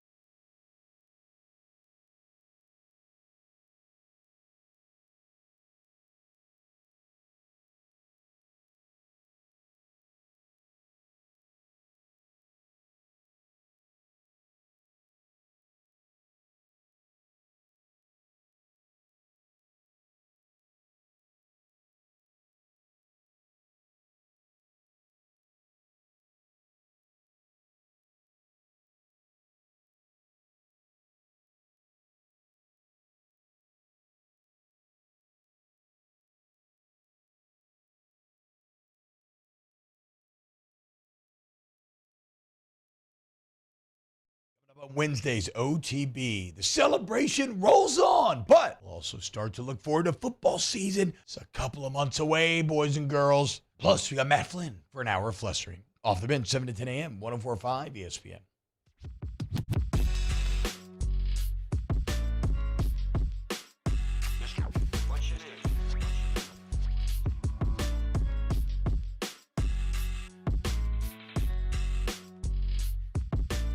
You're listening to Hunt Palmer on 104.5 ESPN Baton Rouge. I can confirm firsthand that the national championship LSU baseball team will be at the box in less than 5 minutes. We're in the break, and you heard all the sirens. So our studios are in downtown Baton Rouge on Government Street, and when LSU flies into or out of BTR for any team, they get a police escort in front of our building, to and from. So the police escort just passed our building, so they go down Government by the pass time to Nicholson, and then take Nicholson straight up to the box. So if you're waiting on the team, they will literally be there probably about 4 or 5 minutes. If I were driving, it would be 2 minutes, but large buses, it'll probably be a few more. A guy who got that escort a couple of times, 91 and 93 national champion, former Tiger pitcher Ronnie Rants, good enough to join us for a couple of minutes here. Slimbo, how are you, man? I'm doing great, Matt. What a great ride that is. I mean, those cats are hungover, their heads hurting, their clothes smell like champagne, but that's a great bus ride. Hey, what do you remember about 91? Well, I know you were injured in 93, but so what do you remember about that bus ride and that whole after the celebration, dog pile, everything? Well, the first thing I remember about 91, we stayed at the Embassy Suites, which was the spot for all the celebrations for, I think, the first 5. And the coolest thing, when we got back to the team hotel, and if anybody's ever been to an Embassy Suites, it's got that giant atrium in the middle. Yeah. Yeah, and I don't know, it's probably 8 stories high or something. And the LSU fans had taken white bed sheets, tied them together, painted a giant purple number 1, and when we walked in, they dropped this like 6-story long number 1 from the rafters. And we walked through the lobby. People were on the different balconies and everything. And then old Richard Lipsey, who yesterday you saw him on TV. Oh, yeah. He's one of the big boosters and backers and plays a big role behind the scenes supporting the program for many, many decades. Richard hosted a party on the top floor along with some other boosters. And when we walked into the championship party that night, he and Susan, his wife, were handing each of us our own individual bottles of Dom Perignon, Coach. So that was pretty awesome. Is that an NCAA violation 32 years retroactively? How are you getting Dom Perignon? Listen, if Will Wade can get away with what he did, I'm good. He didn't, though. That's the problem. He didn't get away with it. By the way, how is there, Ronnie, like you and I have talked, we've known each other for like 2 decades now. And I've heard every story you have. How have I never heard the story of the number 1 banner bed sheet hanging over the atrium of the Embassy Suites? You've been holding that one back for 30 years? You know, it was funny too. They have a big fountain in the middle of the Embassy Suites. Everyone does. Every Embassy Suite has this big fountain. Later that night, after at some point, right, 3:00 in the morning, the security guards are like, okay, enough. All right, Tucky Johnson, Johnny Telechia, get out of the fountain, please. Please, y'all get out of the fountain. Y'all can't be in the fountain anymore. That's so good. That's so good. Hey, man, watching this team do what they did over the last 10 days was pretty remarkable. Polishing it off the way they did. What was your thought on the journey they took in Omaha? I was stunned and shocked at the bullpen. We knew that Skenes was going to be great. We knew that there was about a 75% chance Floyd was going to do his job, but nobody knew that to the level. I mean, Ty Floyd became Brett Laxton in the 93 championship game and set records. And then the rest of the bullpen, which their ERA was, 3.5 points higher when, 4 points higher than when Skenes came, pitched, just all of a sudden went to another level. I mean, but what we've seen the last 3 years in the national championship run is Ole Miss was the last team in. They flipped the switch and won the championship last year. Mississippi State a couple years ago was about the 3rd or 4th best team in the league. They won the national championship. It's all about peaking and playing your best that last 3-4 weeks of the season, and that's what LSU did. Ronnie Rants is with us, of course, Sports Shorts Radio here on 104.5 ESPN Baton Rouge, Saturdays from 10 to noon. You can catch Ronnie and the gang there. So I think there's some more context that's going to be put around this team. Like, where do you rank, Ronnie, this team among the champions and all of the great teams that LSU's had? Like, it's time now to have that conversation. Yeah. Well, I'll tell you, the guy whose opinion obviously matters the most, Skip Bertman, everybody's tried to nail him down for that question for a long time. And even myself and Blair Barbier and Doug Thompson, we would always kind of joke with Coach, and he always avoided it. And about a decade ago, he said the 96 team. And we said, why? And because, you had the pitching staff from the 91 was all big leaguers, and you had the home runs in 97. And he said all the teams could hit. Okay, so let's throw that out. They all were great hitting teams. I mean, obviously, you had a -5 bat era, and that skewed some things, but they all could hit great. He said, so now it comes down to who do you want on the mound? And he goes, Kevin Shipp in a championship game, he just wouldn't feel the pressure. When Kevin Shipp was healthy, he didn't realize he was pitching in front of 25,000 people in a national championship game, and he was just cool as the other side of the other side of the pillow. And so he always said 96 would shock us, right? We always thought it would be 91 or 2000 or something like that. And so now you put that into context with this team. I'll tell you what, when Skenes is on the mound, I think this is the best team. I think when you've got Skenes on the mound with that lineup, with Cruz and White. Forget everybody else. Cruz and White and Skenes, that's the best team. You know, it's interesting. 96 had the fewest big leaguers of any of the championship teams. Of the starters, only Warren Morris became a big leaguer That's true. on that team. And it's a travesty Jason Williams didn't become a big leaguer. That's totally fair. I mean, he's a friggin' 4-year starter and left this place leading with every. Matt, he had 388 one year in AAA and didn't make the big leagues. That's incredible. That's unbelievable. J-Dub was a man, dude. I mean, he still is. I mean, he looks like he can go play right now. You see 100%. J-Dub. But this team's pretty. It's incredible, Ron. And I do think when we fast forward 10 years, we're going to look back at this team as the team that had the most big leaguers, the most all-stars, the most talent on the team, and they climbed the mountain and finished it. So now the obvious question is, how do you repeat? So that process for Jay Johnson now continuing on. It's the transfer portal is, I mean, like that's the reason they're the national championship champions this year. You got White and you got Hurd and you got the Skenes out of that portal. And they're just going to go reload. I mean, wait till the summer's over with. I mean, this is what they're going to do. Who wouldn't want to play for LSU with the NIL and the best fans and the biggest ballpark and the tradition and the history? And you got a coach that lets you be you, right? He lets you have the gold chains and the facial hair and lets you do the dances and the poses and lets you have a good time. Like, he lets you be individual and have your own brand, but yet play as a team. It's the place to be. And just like Kim Mulkey's done the same thing with LSU's women's basketball, that's what's happening with LSU baseball. So they're gonna just reload. Ronnie, I know there are some of the Louisiana guys that play in this team who are guys who I know you had, like in the White Sox organization that you coach. Alex Milazzo is one of those guys, and man, so unfortunate last night for a guy who had such a great College World Series to be injured the way he did, scoring the run. And I don't know if that's going to be the end of his career, if he comes back next year or he goes pro, whatever he's going to do. But, man, just if you would, a thought on the journey and the path that kid's taken to get to the point now where, he finishes this season, which might be finishing his career in Omaha as a national champion. I mean, kids from Zachary High, his family's in baseball, his dad's involved with, travel ball teams and all that kind of stuff. His older brother actually played shortstop for the Baton Rouge White Sox, Marucci White Sox a few years back. Just a baller. I mean, this guy was out of high school, one of the best defensive catchers in America, and was the backup this year before Neil got hurt. Then he got his opportunity, and then he had to battle with Travinsky, and he ended up having a really good offensive year. He probably settled around 290 batting average or something like that, which for him is sensational. As good as he is defensively. And so he was poised to go probably sign a professional baseball contract. Don't know if he'd have been drafted, but he would have been offered a professional baseball contract. So curious to see what the injury is, how long it's going to be, what that means for his future. But it's a shame. But that if this is it, or if it does affect his future, I mean, what an unbelievable way to go out.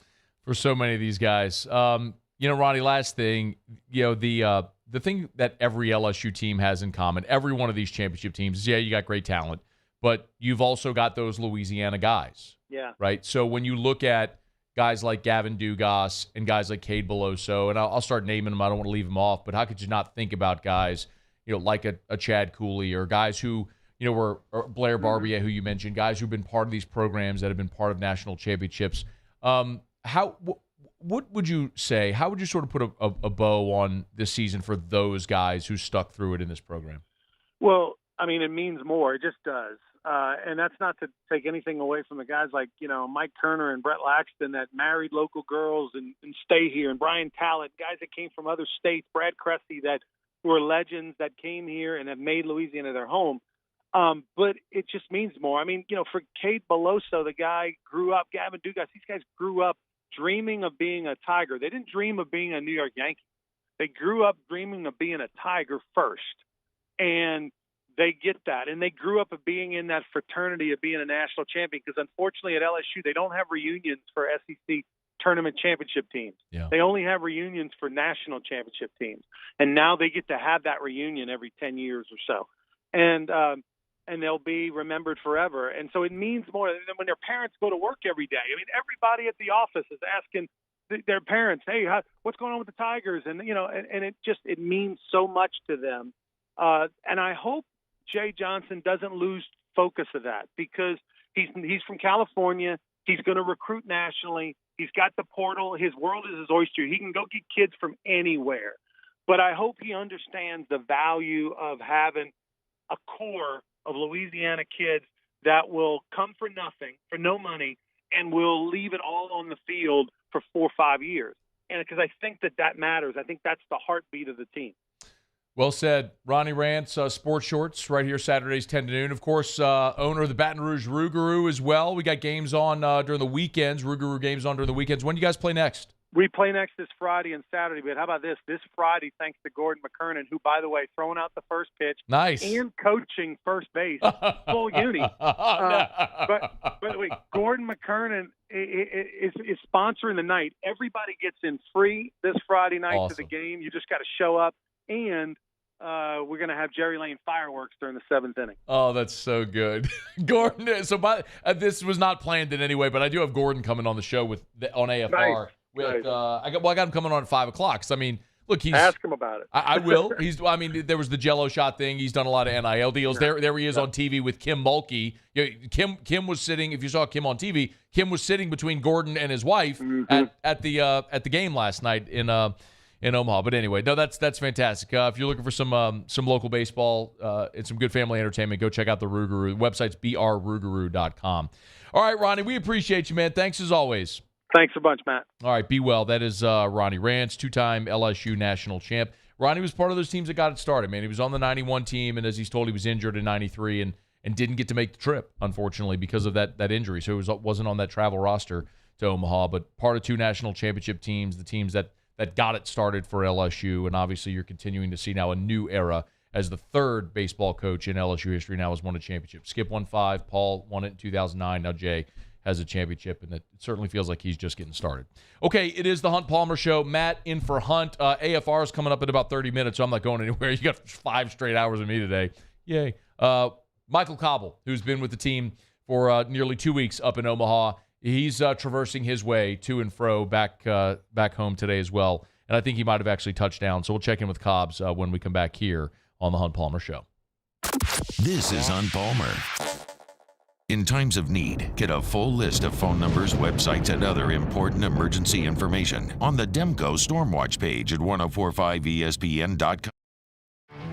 There it is, the extra mile, on the border of expected and extraordinary, for those willing to go further, like vans customized for work or play, with safety and tech to keep you connected.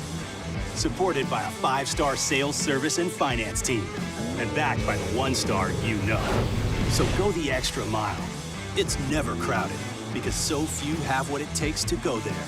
Mercedes-Benz Vans.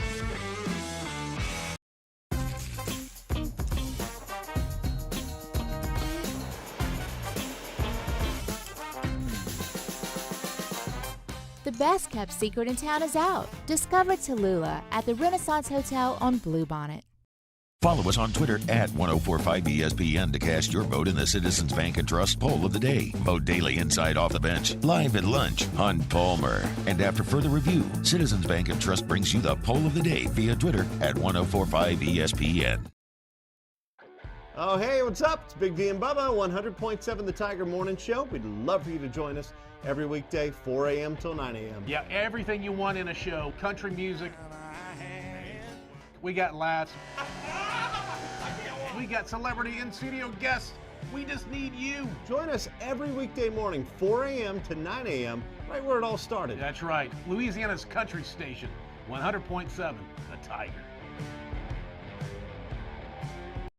When is a taco more than just a taco? When it's Government Taco. Voted best tacos 3 years in a row by 225 Magazine, Government Taco puts the most delicious spin on tacos the capital area has ever seen. With creative combinations like the Magna Carrot, the Filibuster, or the Steak of the Union. Plus perfect tortilla chips paired with the best salsa and queso you've ever had. And happy hour every day from 3 to 6 p.m. and all day on Thursday. Government Taco, 5621 Government Street. Hey there, little buddy. What's the matter? What's the matter? My windows, siding, and my door. That's what's the matter. Relief Windows can fix all of that. I got you. Pop, pop. What's up? Oh my gosh, look! Curb appeal. That's a good-looking neighborhood. LeafWindows.com. Gulf Coast Office Products is a nationally recognized Savin office equipment dealer based right here in Louisiana. Over 100 employees strong, Gulf Coast has the boots on the ground to support all vertical markets, from education, engineering, legal, and finance. With the latest in office technology, from desktop to production segment units, Gulf Coast and Savin have the perfect fit for you. Call 225-756-2644. That's 756-2644 for Gulf Coast Office Products. I've been doing business with Luba for 25 years. They're dependable, trustworthy. It's just the attention to detail with our clients. Our folks have years and years of experience. They're highly trained professionals. But many companies have that asset. What I'd like to think makes Luba a bit different is that we use those talents in a way that truly is dedicated to serving the needs of the folks who depend on us.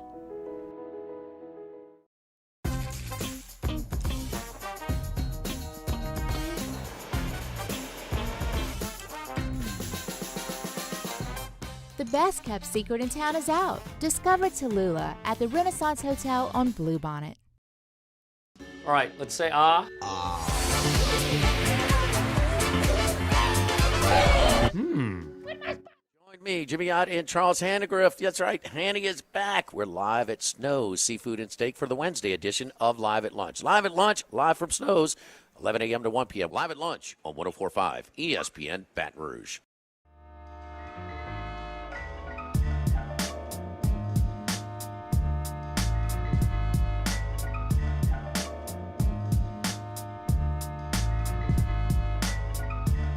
This is Hunt Palmer on 104.5 ESPN Baton Rouge. 1-1, rocket shot to right field. This baby is gone. Let's go.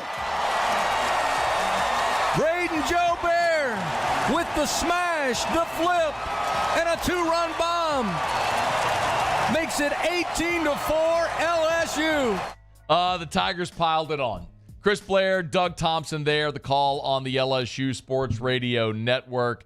Our buddy Michael Cobble from WBRZ, our news partner there, Channel 2, was there to see it all, and Cobbs is good enough to join us. Hey, man, are you back home? I am. I'm actually sitting at my desk unpacking all of my stuff. All right. 2 weeks of work. Yeah. Well, was that you who got the police escort down Nicholson, or was that the team? I had a police escort last night through Iowa. Okay. Did you really? Why? I was speeding. Oh, no. Trying to get to Kansas City after our flight got canceled this morning. Oh. You got a ticket? Times. You got a ticket? No, they were nice. He let me out of it. Okay, all right. That's bad, Iowa. Stand up, Iowa. That away. Especially after LSU women beat Iowa in the Natty, you would have thought, oh, LSU guy, get out of here, guy. Oh, it's true. I didn't even put that together. Hey, you know what? You guys and the ladies who go cover an event like this over the course of almost 2 weeks, you know, we get to see the games and we get to see whatever the images are that were shown. You all live it. What were some of the storylines there that, or stories told that for the people that were there that they experienced that you think were the headliners of the week? Not necessarily just the baseball. I mean, I just think the general takeover that is when LSU is the College World Series is so prevalent. I mean, just from walking around anywhere you eat and getting to go Tigers to the souvenir stands running out of stuff, you know, because they're stockpiled. They got tons of Florida stuff and no LSU stuff, you know. Just to see it really is something. But most of what I did was team focused this week and talking to the guys. And I think that's what I'll remember the most is just their stories because, you know, Matt, I mean, it's been well chronicled, but every guy on this team has played a part, big or small, pivotal, them all. Hey, look at that. But, you know, I mean, I think it's true. They've all had their moments at different points through the season. And then some of them had their moments in Omaha and played some of their best baseball there. So those are just the things that I enjoy, you know, seeing the guys loose, understanding, you know, they know what's going on and they're prepared to handle it. So I just, you know, the people that make the trip obviously make it for the fans' perspective, but the players that were on this team talked about the brotherhood, and you really got to see it for those 2 weeks on display every single day. What about the players' families? There's always stories that, like, we all got to see Trey Morgan's dad, like, get jacked up every time something good happened. You know, like, he became kind of TV famous for this. What did you learn, or what experience did you have with players' families? I don't really intrude on their personal space. I really kind of let them do their things. I'm not trying to put the TV, focus on them and their families. I mean, they're all very kind, and but that's somebody else in town that does a good job with that, right? And I'll leave it at that. But no, I mean, they all had their moments. Cade's dad, cooking the alligator. Dylan's dad, basically everywhere, all the time on every camera. Right. Trey's dad, like you said, very outspoken. Like, we went to practice one day and literally 3 different TV stations were interviewing him, so, yeah, I mean, it's a great opportunity. I got to talk to Gavin Dugas's dad at the team hotel one time when we were waiting. And, like, if you ever see him, you'll know exactly that is Gavin Dugas's dad, because he looks like he's just 10 years older than Gavin, with, like, some gray hair and a gray goatee. But he's such a young-faced dude. But, I mean, and every one of them, I got to meet Cade Beloso's brothers, but every one of them are just so kind. And the guys on the team are great reflections of their families, obviously raised the right way with lots of caring parents. Because that is a grind when you think about what a parent or a family or a brother, sister have to go through and pay to watch 2 weeks of baseball in Omaha, Nebraska. Now, it's memories of a lifetime for sure, but it's a big undertaking. That is a great point that is often overlooked. Like, the families of the players, they're not comped while they're there in Omaha, buying hotel rooms and food and all that stuff for the time that they're there. That is a long time for them to be there, and they do foot the bill for it. What about celebrations last night? What was it like last night after the final out and the cameras went off there at Charles Schwab Field? Just a lot of love, I think, is probably the way that I would describe it. Just everybody finding one another and telling them, how important they were to each other, and sharing those stories. Like, that's the good thing about this team, is, like we talked about, but they're also very articulate in their ability to convey those messages. Like, just, we were talking to Hayden Travinsky after the game, and just, his honesty, and Alex Milazzo's, like, honesty in the moment of kind of where they were, this season and what they were doing, and how they had to fight through, some personal strife, for the greater good of the team. And then, you compare that to Cade Beloso, who's just having the time of his life, and couldn't be having a better tournament. Jordan Thompson obviously was just a remarkable story. He was very honest yesterday with us, on the field, and it was just great to, I don't know if it was a release for all of them. I'm sure it was on some level, but it was also just great to be able to share those stories, I think. And I think most of us know those stories, but it's always good to be reminded of just how appreciative you can be when things go right, but also reflective of what helped them go right, if that makes sense.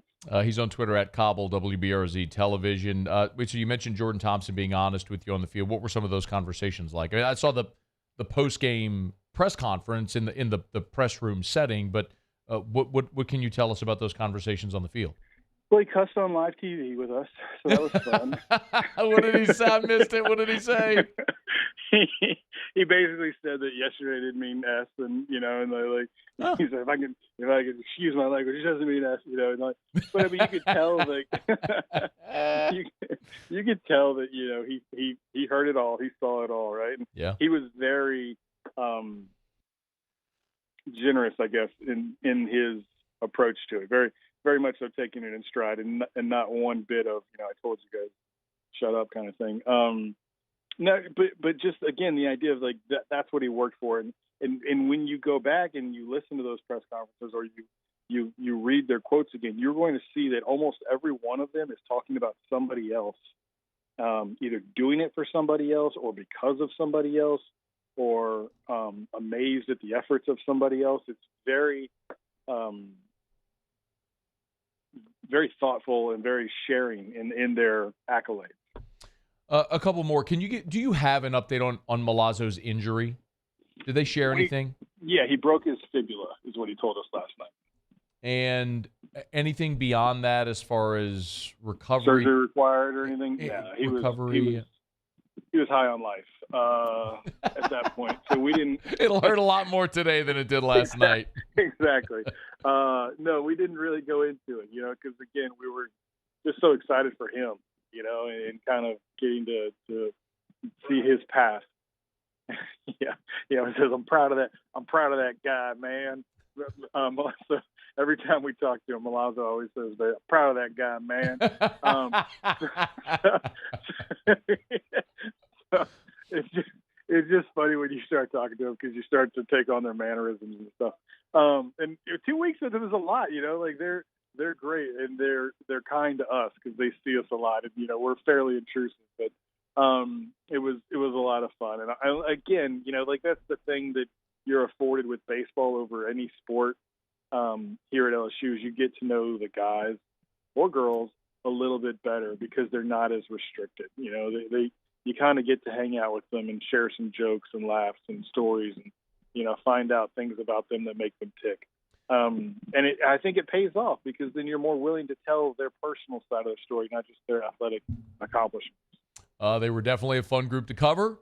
They've added some hardware to the trophy case, and I'm not sure if we talked to Cody just a bit ago, Cody Worsham.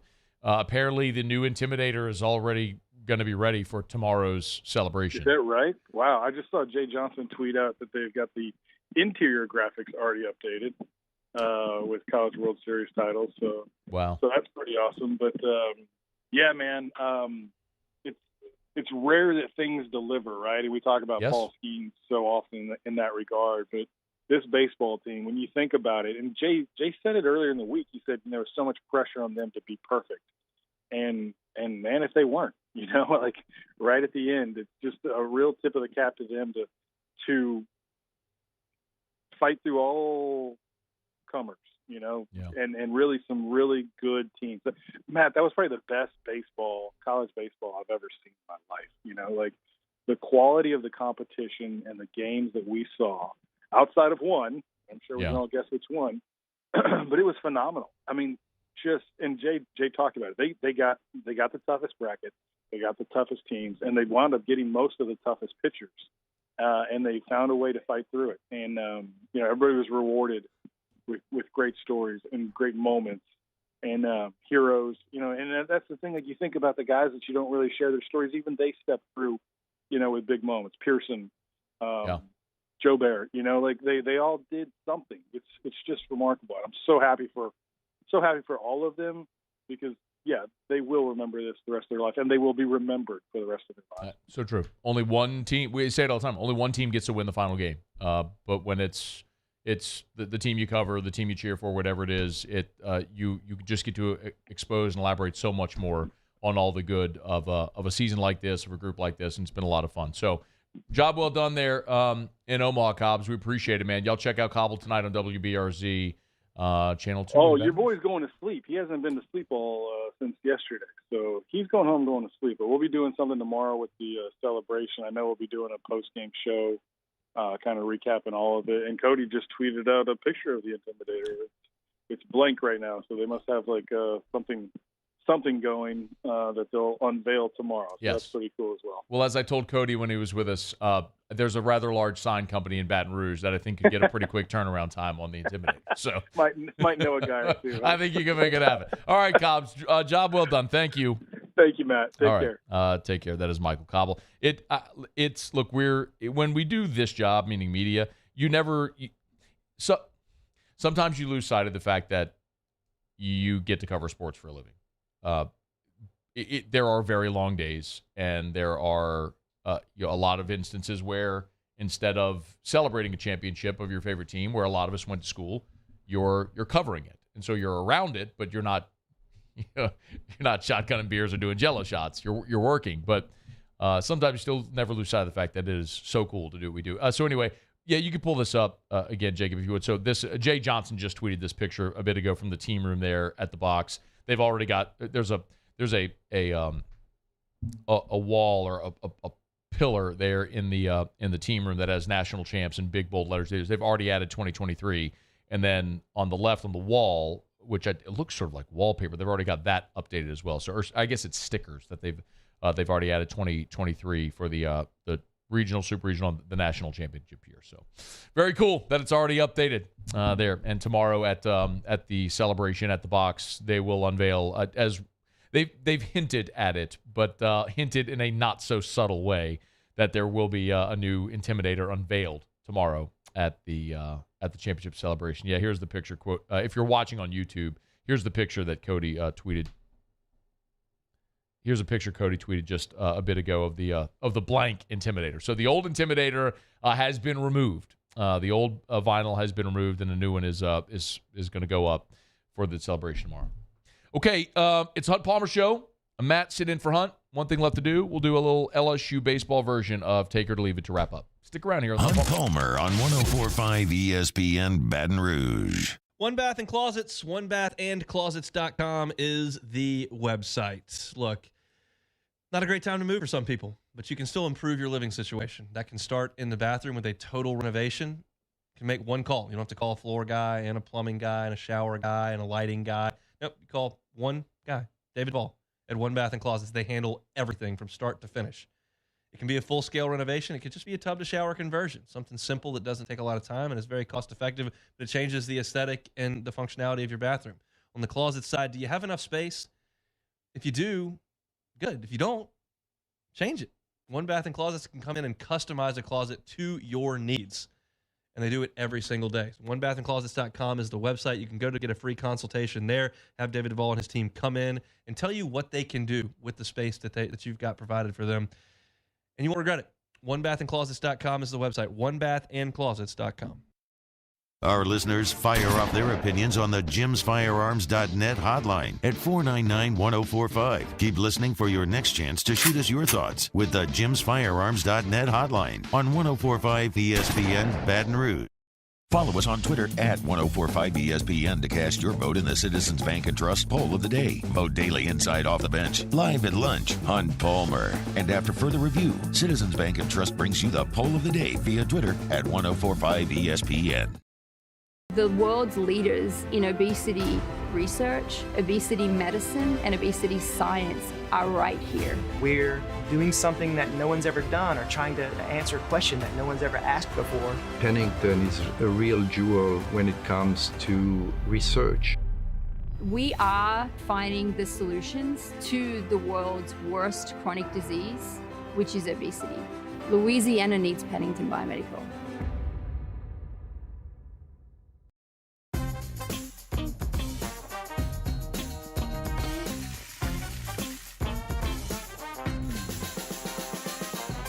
The best kept secret in town is out. Discover Tallulah at the Renaissance Hotel on Bluebonnet. There it is, the extra mile, on the border of expected and extraordinary, for those willing to go further, like vans customized for work or play, with safety and tech to keep you connected, supported by a 5-star sales, service, and finance team, and backed by the 1-star you know. So go the extra mile. It's never crowded, because so few have what it takes to go there. Mercedes-Benz Vans. When is a taco more than just a taco? When it's Government Taco. Voted best tacos 3 years in a row by 225 Magazine, Government Taco puts the most delicious spin on tacos the capital area has ever seen. With creative combinations like the Magna Carrot, the Filibuster, or the Steak of the Union. Plus perfect tortilla chips paired with the best salsa and queso you've ever had. And happy hour every day from 3 to 6 p.m. and all day on Thursday. Government Taco, 5621 Government Street. Hey there, little buddy. What's the matter? What's the matter? My windows, siding, and my door. That's what's the matter. Relief Windows can fix all of that. I got you. Pop, pop. What's up? Oh my gosh, look! Curb appeal. That's a good-looking neighborhood. ReliefWindows.com. Gulf Coast Office Products is a nationally recognized Savin office equipment dealer based right here in Louisiana. Over 100 employees strong, Gulf Coast has the boots on the ground to support all vertical markets, from education, engineering, legal, and finance. With the latest in office technology, from desktop to production segment units, Gulf Coast and Savin have the perfect fit for you. Call 225-756-2644. It's Matt Moscona inviting you to join us for Tuesday's AFR. We're recapping the national championship game. Tigers and Gators. Who is victorious? We're talking about it Tuesday, 3 to 6. Join us, 104.5 ESPN, Baton Rouge.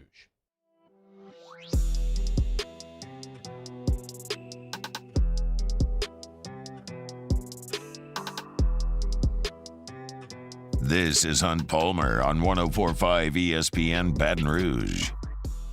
All right, Hunt's back tomorrow. Matt sitting in for Hunt. Glad to be here. AFR is coming up in about 7 minutes. I'll just stay here for another 3 hours to do a little bit of a set change, but I'm not going anywhere. We got 2 minutes to go. Let's do take it or leave it.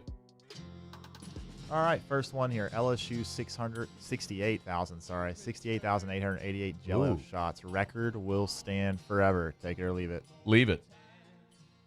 I think I know why. Well, because there'll be a day, some eventuality, when LSU fans will go back and decide we're going to break that record, and it'll fall. It'll be a long time, but it'll fall again. All right, LSU will be back in Omaha next year. Take it or leave it. That I am taking, because I'll take it. Jay Johnson is going to go absolutely murder the portal this year, just like he did last year. And there's no reason to believe that the path to Omaha won't go right through the box again. And if that's the case, there's always the expectation that you'll be in Omaha. So, yeah, I think they will be back in Omaha again next year. Thatcher Hurd will have 16-plus starts and 90 or more innings pitched next season. Take it or leave it. Oh, that's a good one. I'll go take it on the 90 innings. I will leave it on the 16 starts. Okay. There's just always hybrid roles that come into play. But definite take it on the 90 innings. Okay. Last one. Tommy White will lead LSU in home runs, RBI, and batting average next season. Take it or leave it. Oh, I will leave it. Is there a leave it thing, or it's just a? It's just no. Just I'll take it. Just take it. I not having Dylan Cruz batting ahead of him will certainly impact a lot of the statistics. Whoever it is that bats behind Tommy White, maybe someone like Bear Jones next year, maybe Hayden Travinski if he comes back. I think there's a great chance someone like that leads the team in RBI next year.